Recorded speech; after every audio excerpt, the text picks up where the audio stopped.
Sadhguru Jagi Vasudev is a realized master, mystic, and yogi. He has shown the way for people to attain to their natural joy and to live life with experience from one's own inner nature. His presence is filled with grace and compassion.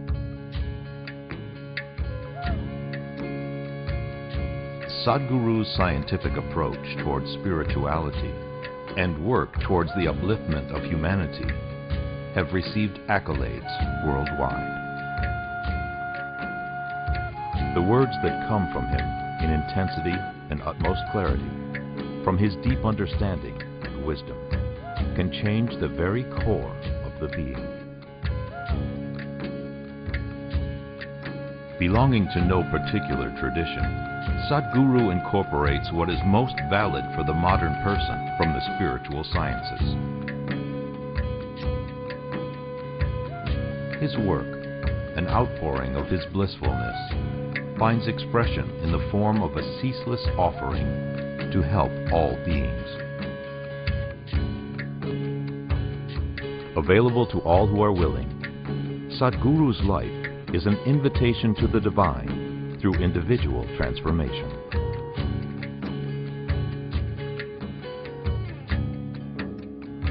Welcome to the silent revolution of self-realization.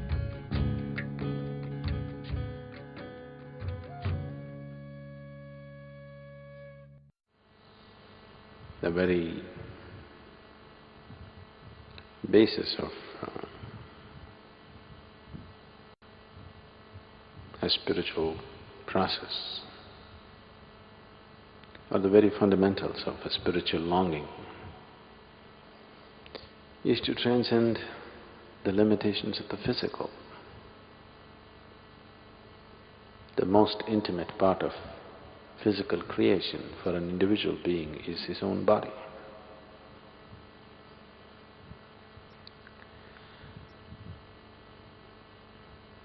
The limitations of the body and the possibilities of the body, to explore the possibilities and to go beyond its limitations. The physical body, which is designed and structured to function by itself without much of your participation. This body is designed in such a way that it functions by itself. You don't have to make the heart beat, you don't have to make the liver do all its complex chemistry, you don't have to breathe. Everything that is needed for the physical process to happen, for your physical existence to manifest itself in a proper way, is happening by itself. So the physical body is a very self-contained, quite a complete instrument as instruments go. It's quite a complete instrument. And if you keep it well, you may go through your whole life without ever having a spiritual longing. It's possible because it's so complete by itself, in its own nature. If you're fascinated by gadgets, there is no better gadget. Every little thing you explore in this body is quite incredible. It takes a certain amount of intelligence and awareness for a person to see the limitations of this fantastic gadget that it is. Gadgetry is fine, sophistication of mechanism is fine, but still it doesn't take you anywhere. Just brings out of earth and gets you back to earth. Isn't it enough?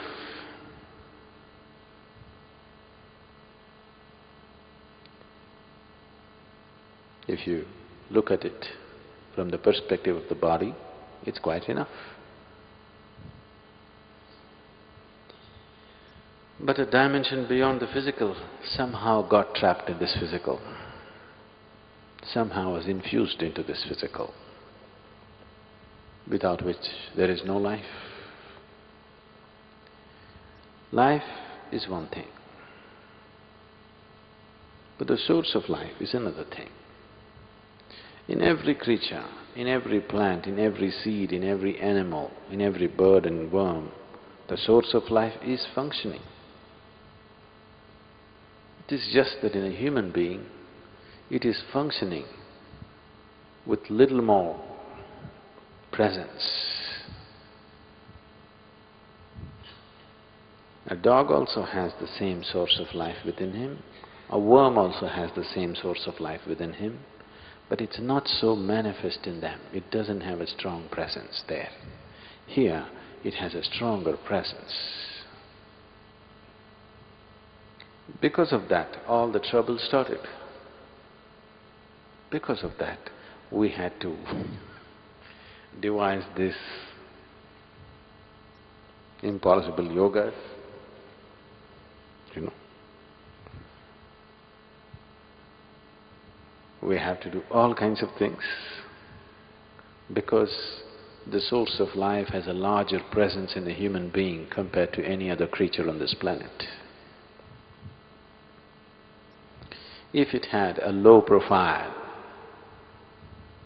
the source of life or the creator or the divine, if it had a low profile presence in you as it is in other creatures, you wouldn't be in this ashram today. Yes. Because he's taken on a little high profile presence.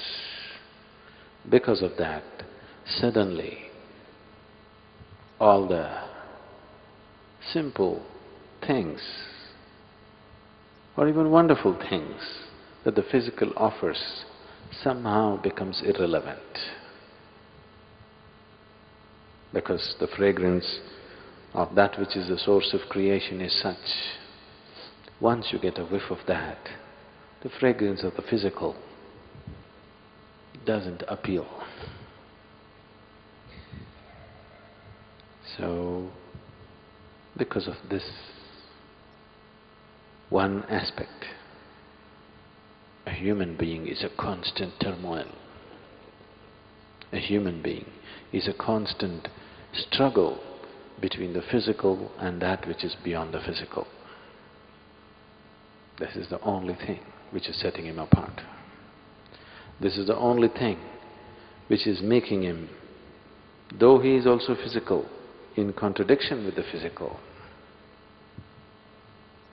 though he also has the compulsiveness of the physical, he has the consciousness of not being physical.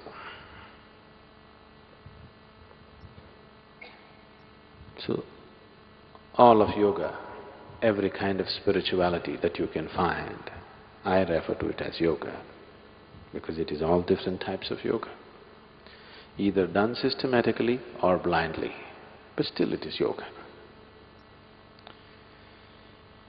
Any method that you employ to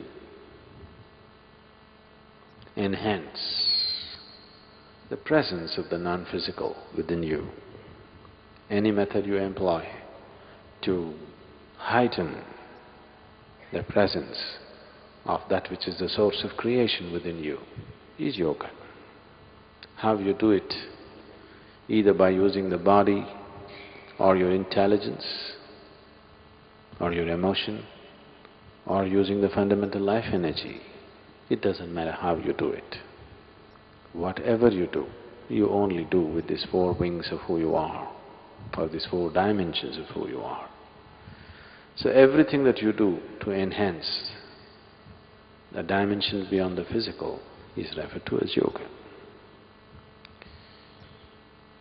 So all these yogas became necessary because of this fundamental conflict, or a seeming conflict. I wouldn't really call it a conflict. It seems like a conflict between the instinct of self-preservation and the longing to become boundless. These two forces are not against each other, but when you look at it from a physical perspective, When your whole perception is limited to the physical, they seem to be in conflict, but they are not really in conflict. One belongs to the physical, another belongs to a dimension beyond the physical. If one has the necessary awareness to separate the two, then there is no conflict. But if one does not have this awareness, if he is identified with the physical, then there seems to be a conflict between these two fundamental forces which make a human being what he is right now.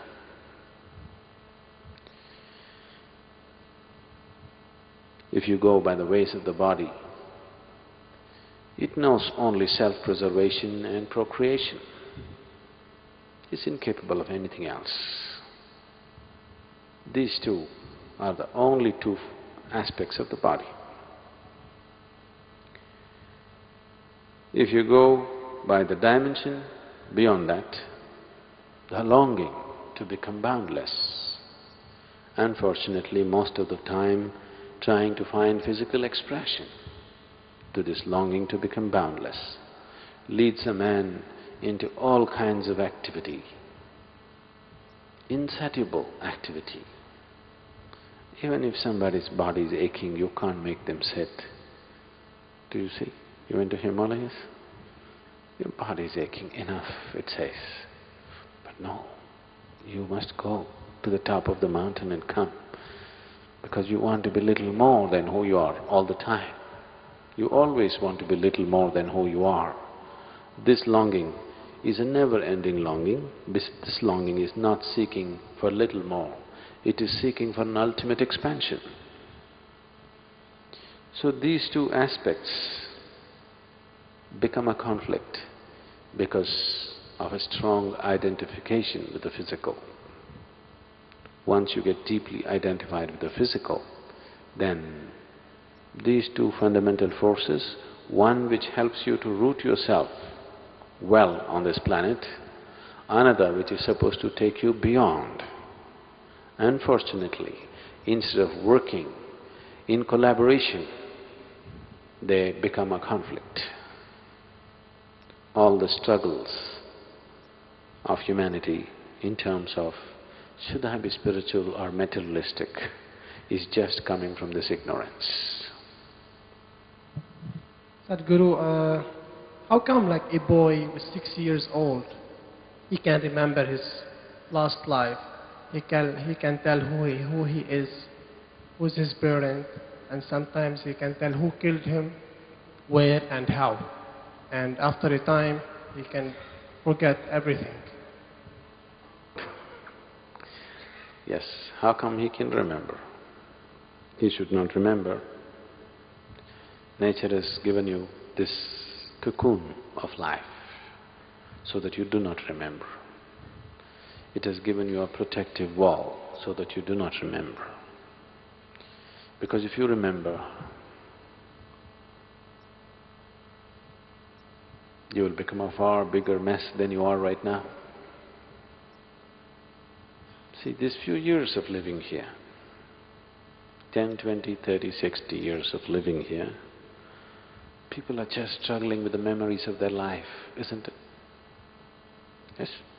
People have great struggles with these few years of memories. Suppose a few lifetimes of memory opened up. You know what a turmoil and struggle it would cause within you? Just being here, you're still struggling with relationships. You're still not able to forget what happened yesterday, what may happen tomorrow. All these struggles are going on. Suppose you realized, let's say you remembered your past lives and you realized that your dear son happens to be your neighbor's pet dog. Suppose, I'm just saying. That these days dogs are having a better life than us. Yes? You know what a havoc it would cause in your life and in your neighbor's life and in the dog's life. It wouldn't be good for anybody, isn't it? Unless you're in such a state of understanding and dispassion that even if you come to know this was your wife or your mother or your father or your dearest friend, you can still continue without even looking at them, then it's okay to know. But if you're somebody who has emotions for everything that you think that belongs to you, see, this is the problem. People's emotions are coming only towards those things which they call as theirs. Suppose, let's say, you have never met your father, or you have not seen your mother since you were born, or you had not seen your twin brother or a sister in your whole life. Today, I showed you, see, this is your mother. You have never seen her, you have nothing to do with her. But now, because somebody told you, this is your mother, the moment you say, oh, she's my mother, suddenly emotions burst out. From where? You have not built a relationship with this person, you have nothing to do with this person, just because somebody says, this is yours. When somebody says, this is your mother, somebody is saying, this person belongs to you, isn't it? So your emotions flare up only to those things which you consider as mine. So if you have this problem that everything has to be yours, only then it'll happen, then I would say, get little more greedy, make everything yours. Why be stingy on your greediness? Take it all the way. You, oh my children, I have tremendous feeling. Make everybody yours. What's the problem? Somebody there to stop you? Is somebody there to stop you? If that's your way, take it all the way. Or nobody is yours. That is also fine. It's a harder way, but that is also fine. Nobody is mine is fine. Everybody is mine is fine. This is mine, that is not mine, this is a problem. So, if you remember past lives and you are in this state that this is mine and this is not mine, then you're going to get into lots of trouble, too much trouble, more than you can handle. If you have reached a point, everything is yours or nothing is yours, then it's okay to remember. Then it will be useful to remember. So a 6-year-old boy, just by chance, remembered something. It's just sometimes the systems in the nature fail, you know. Some data input mistake. It happens. Such a complex structure, sometimes, you know, it happens. Little bit of mistake, the necessary protection was not created in a particular child. Even if they do, usually before they grow up, they tend to forget. Lot of children below 4 years of age clearly remember their past, but by the time they become 4 years of age, it all dies out. After 4 years of age, they get involved in this life, whatever is around them. Till they're 4 years of age, it is possible in their minds the past could be just going on. I don't know if you're aware of this in India. For a variety of reasons they said this. They say, till the child is 4 years of age, he belongs to God. Only after that he belongs to you. Because they're saying, because he's running with so many memories, he doesn't belong to anybody at that time. After that, once his memory goes off, he starts relating to everything around him in a deeper way. That's when he begins to belong to you. At least he gives you an illusion that he belongs to you. Yes, they'll break it after some time. They do, isn't it? One way or the other they do. So, it could happen, it's happened many times, but generally such people forget after some time that that capability or that kind of aberration, I would say, happens only at a certain phase of childhood. After that it dies by itself.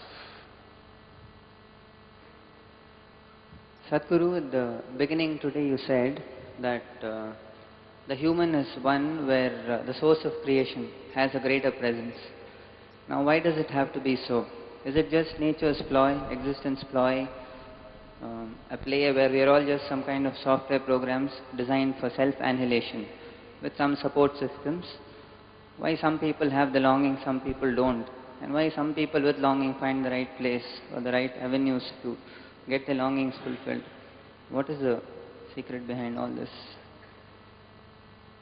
For the first part of the question, why are you asking me? I didn't create this damn place. I'm only trying to create a solution. I didn't create the problem.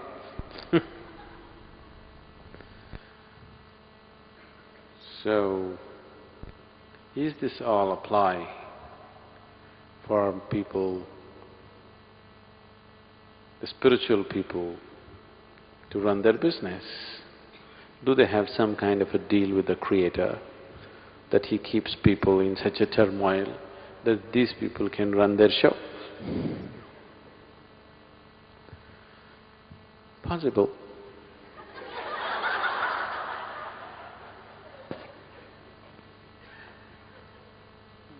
Sadhguru, that is not the question, Sadhguru. Oh, I know the question.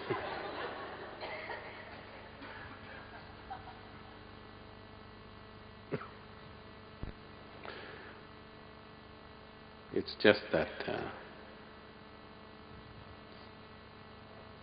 you are asking this with a certain anguish attached to it. So I'm just trying to play it a little bit. You know the cat and the mouse game?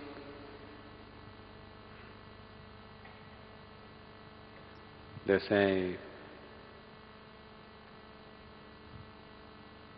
Iliga prana sangata, bekkku chellata.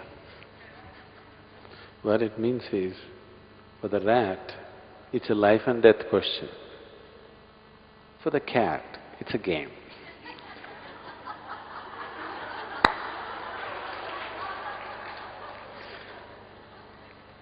So, it all depends which one you are. So, why this whole thing is made like this? Is it some kind of a conspiracy between the spiritual gurus and the Creator? No. It's all conspiracy from the other side. We are trying to beat the conspiracy. We don't deal with the conspirator. But we have made friends with him.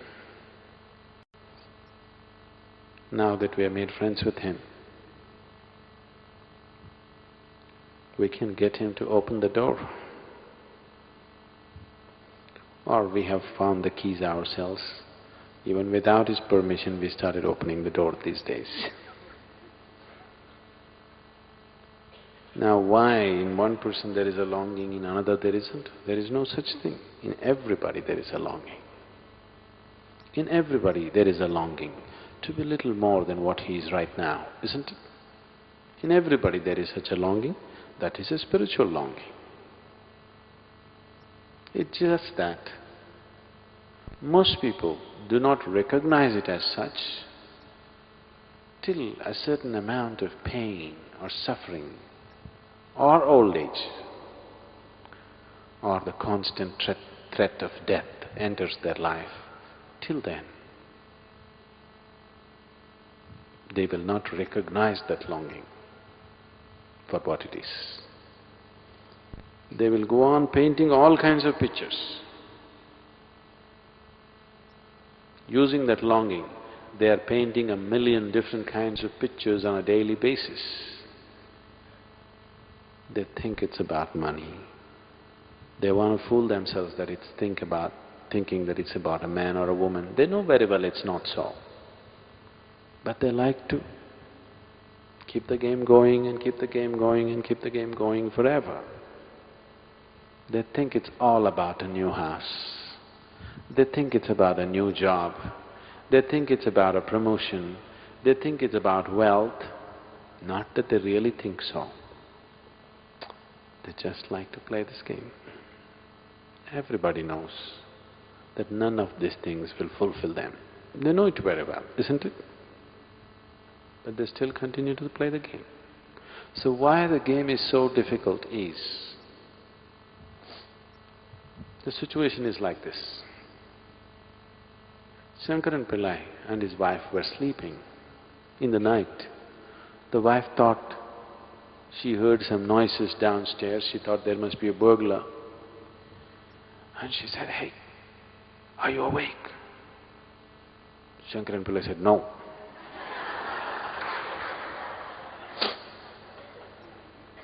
That's why you can't wake them up. You understand? They're really asleep. It's very easy to wake them. Gently you can either kiss them awake if they are gentle people, or you can put ice-cold water, a bucket of ice-cold water and wake them. But the problem is they're awake and they pretend to be asleep. Now you have to coax them not to pretend. You know it's difficult. You know it's difficult. That's why it seems so difficult, not otherwise. If people were really asleep, it would be very easily to awaken them. They're awake, but they're pretending to be asleep. Now, if you see, a man who is pretending to be asleep, if you roll him over, he'll sleep this side. You make him sit up, he'll sleep sitting. You make him stand up, he'll sleep standing. When he is determined not to wake up, then it takes lots of work. That's the foolish work we're doing in the name of spirituality. To wake people up who are already awake, but who like to pretend that they're asleep. Otherwise, why this going on and on? One satsang is enough, isn't it? Just one satsang is enough. Why another one, another one, another one? Because one satsang you roll them over like this, then they sleep this side. Next satsang, okay, that didn't work, you roll them like this, they'll sleep that in that position. In every new position they will sleep. So you don't let them sit in any position, you keep them moving to a point of frustration where they'll get up, okay, this damn man won't let me sleep anyway. What the hell? Let me come awake. This is the way fools will wake up. But the intelligent should wake up the moment they know they're awake, they must open their eyes and see. Those who are eager for life, those who are looking forward to the day, the moment they're awake, they will get up and come out. Those who are not looking forward to the day. If sun comes up, they want to deny it by the blanket, isn't it? So that's why the spiritual processes are designed like this. You like it or you don't like it, 5 o'clock in the morning, get up, have cold water and sit down and do everything that you have to do. No, I don't like it, it doesn't matter you don't like it. Just do it. You're asleep, it doesn't matter. You still walk around and do everything. If you do this for some time, then you will realize, what's the point pretending? Anyway, they'll make me do all these things.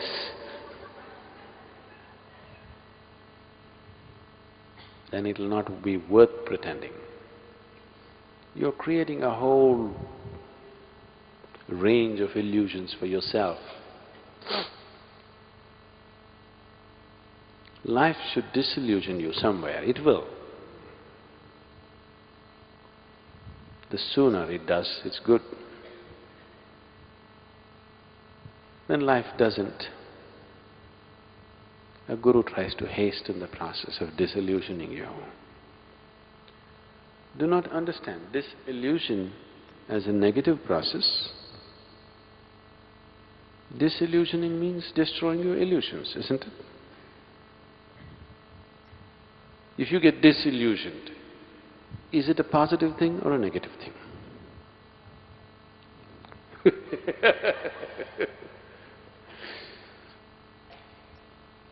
But that's the whole problem with life, isn't it? If your dreams break and you come down to reality, that's when you struggle most and suffer most, isn't it so? Yes? Isn't it so?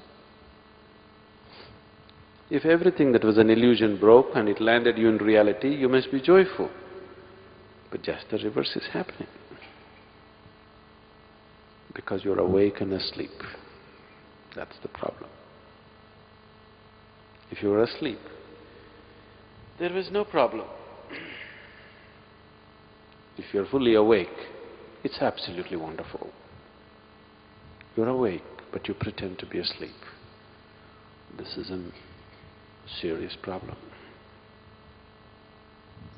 Sadhguru, what are your views on homosexuality? Is it karmic? And can there be a redirection of the energy or a practice for those who are struggling with it? I think most of the homosexuals of today are a product of a social situation rather than of any kind of physiological or any other inner need. Mostly they are a social outcome of a certain attitude. If you go by the ways of the nature, sexuality was implanted in your body fundamentally for the sake of reproduction. We are all here because of that. But if there was no pleasure attached to it, nobody would go for it. Nobody would go for it.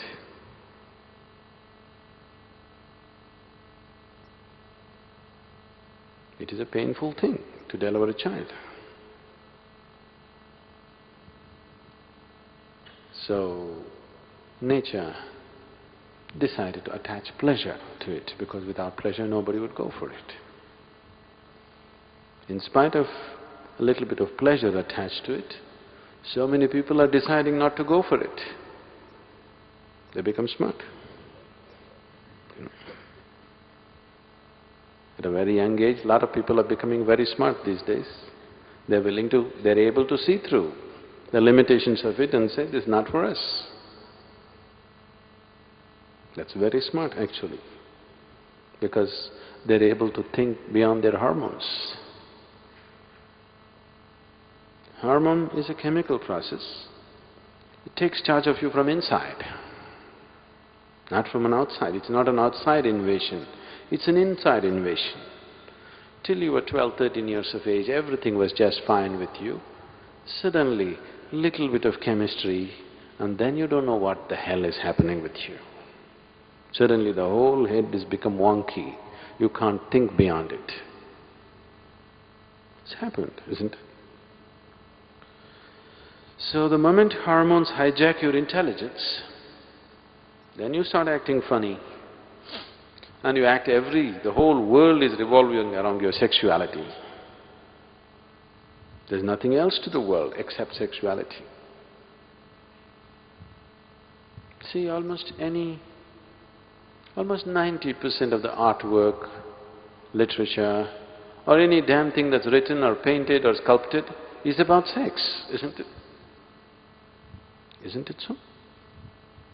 I don't know, I may not be right on the percentage. I think it's about 90%.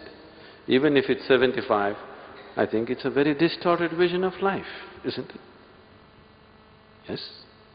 It's a very distorted vision of life, that one aspect of the physical takes up so much of human mind and consciousness is a very distorted perception of life.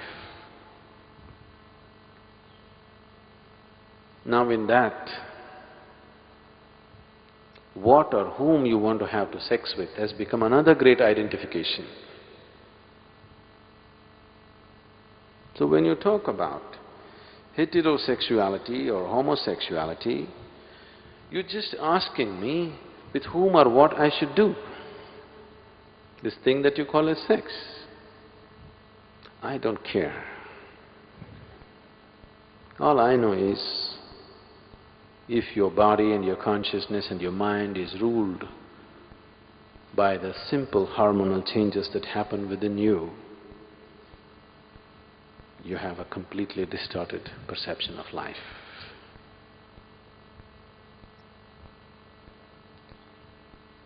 What is there to correct? What is there not to correct?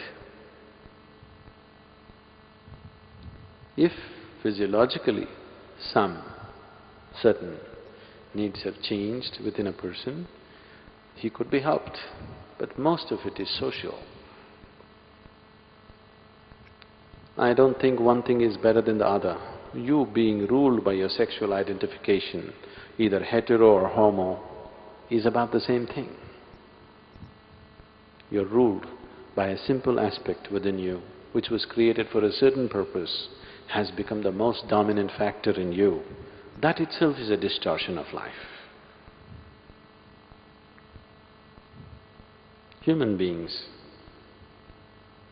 were given, see, all the other animals, it was fixed for them. Only at certain times they have that awareness, rest of the time they're not even aware of their sexuality.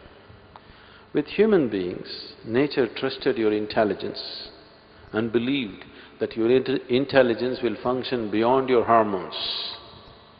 But I think 90% of the humanity has failed nature, disappointed the Creator, because they have not allowed their intelligence to function beyond their hormones. Their hormones are more dominant than their intelligence.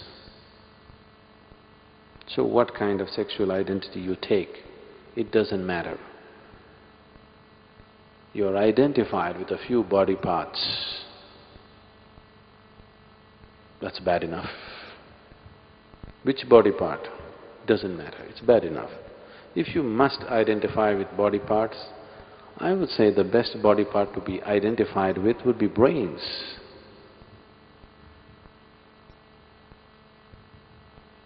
Not something else. Sadhguru, I just wanted to ask about alternative therapies and the effect… I'm sorry? About alternative therapies like acupuncture, shiatsu, Reiki, and I wanted to cover aura healing just in case I ever got interested in it, but how they affect you as a practitioner. Because what I read in Mystic Musings, that if you give Reiki to somebody, you're actually taking on their karmic patterns, which was a bit concerning. Why is it such a concern? I think I've got enough karma of my own. Don't really need anyone You don't want to else's. take any of their stuff? Not particularly, no. Oh. It's about handling my own stuff.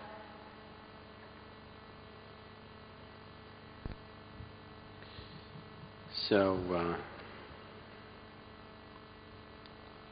alternative therapies.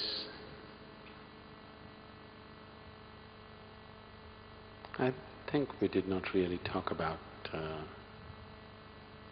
therapies like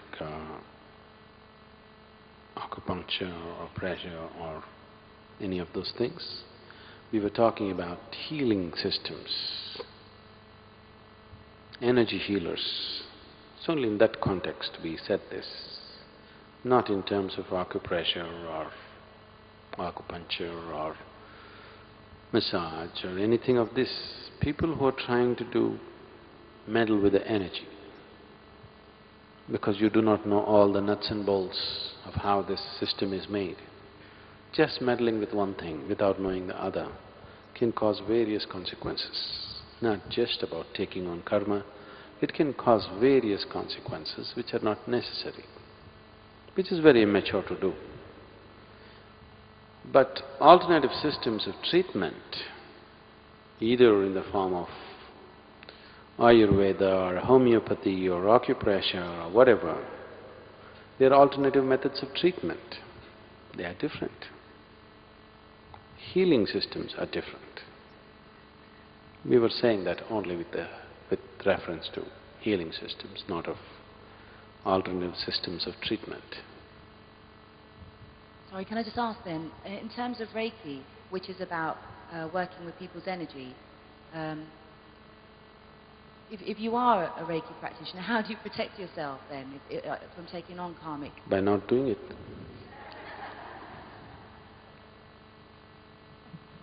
Because these are all things that have come out of dropouts from Buddhist monasteries. You meddling with another person's life process without knowing the whole of it is irresponsible. It is like you saw, these days you can see videos of major surgeries happening. So you saw a video like this, you observed everything very carefully. So tomorrow somebody has a problem, you take a shaving razor and decide to do a surgery upon him. I'm telling you, some people may survive this. People have survived such things, isn't it? Many times in battle zones, in nature, when accidents happen, people have performed absolutely crude surgeries upon somebody and they have survived. But that doesn't mean that's the way to do surgery, isn't it? That's not the way to do surgery, isn't it so? It's just that some people might have survived such surgeries. In extraordinary conditions, it was done. So, any kind of meddling with other people's energies is very juvenile. It's coming out of a certain immaturity and a certain egoistic state of wanting to play God, which is not necessary. If it is coming out of compassion, what's your problem? Let everybody's karma come to you as long as he's relieved. What is your problem? That's not it. You want to play God with gloves on. It doesn't work like that. God didn't play the games with you, the conspiracy with you, with gloves on. He got himself into you to play this game. It's only the priest who told you that he's sitting up there and watching everything. But look at the way life is happening. The source of creation got itself trapped in you, isn't it? Yes? Isn't it so? Unless you have that kind of involvement, you don't meddle with such things. Can you say something about the significance of participating in the Nadaradanas each day, either singing or playing the bowls, drumming, or either just simply being there and meditating?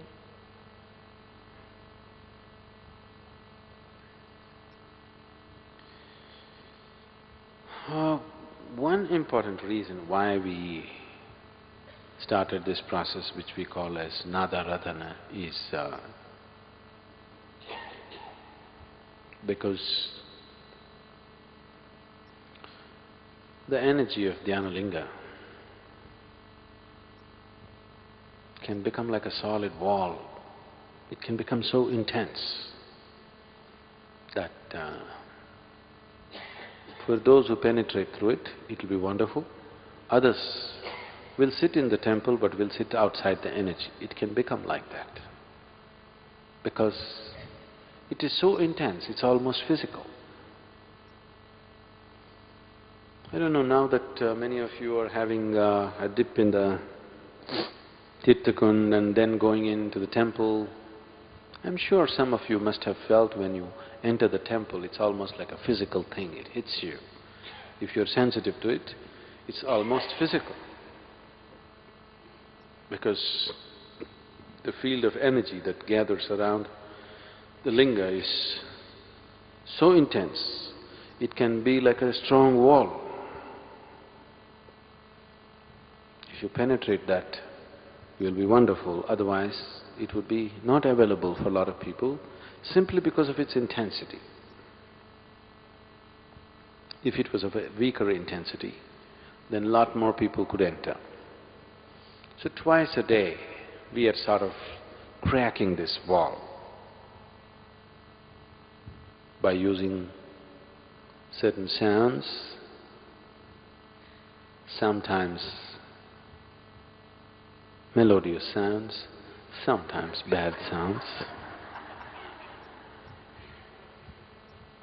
discordant sometimes very melodious. We are Isha, we are like this.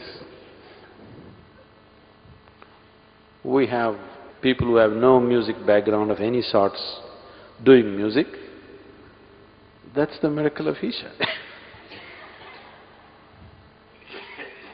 It's very positive on one level, could be very frustrating on another level. But it's good, it at least disillusions you. And it works. So the sounds that I'm making, melody is only relevant to the people. The melody of the music that they produce is only socially relevant for the people who are sitting there. But as far as the purpose of making the sounds is fulfilled, even if they are discordant, because the idea is to disturb something there, which is manifesting itself into something very intense, almost like a solidified presence, so that it becomes little more accessible to all people who enter. Twice a day, we just little shaking it up. You could just do it with a few shouts and you can take kitchen utensils, make noises and do that too, if you do it intensely enough. But we want to use that as an offering also, so that it becomes an offering.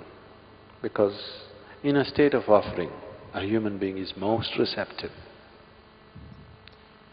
Why always, in the Indian way of life, doesn't matter how poor you are, your children have not eaten for 10 days, but if you go to the temple, you must offer something. Not because God wants to eat your banana or coconut. If you don't have bananas or coconuts or whatever, you must at least offer a leaf. The idea is that you go with an intention of offering. You go as an offering. When you go as an offering, you're most receptive to what is available there. So the times of Nadaradhana, because they are a time of an offering, definitely it's the most receptive time for people.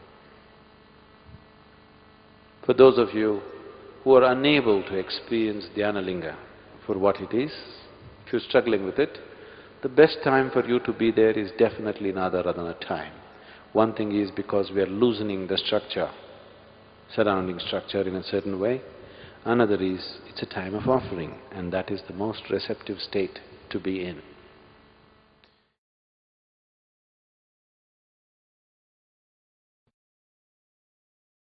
You are my perfect mirror, you show me what I'm not. In the endless pit of what once was me, layer and layer you peel off me. The pain it is, but the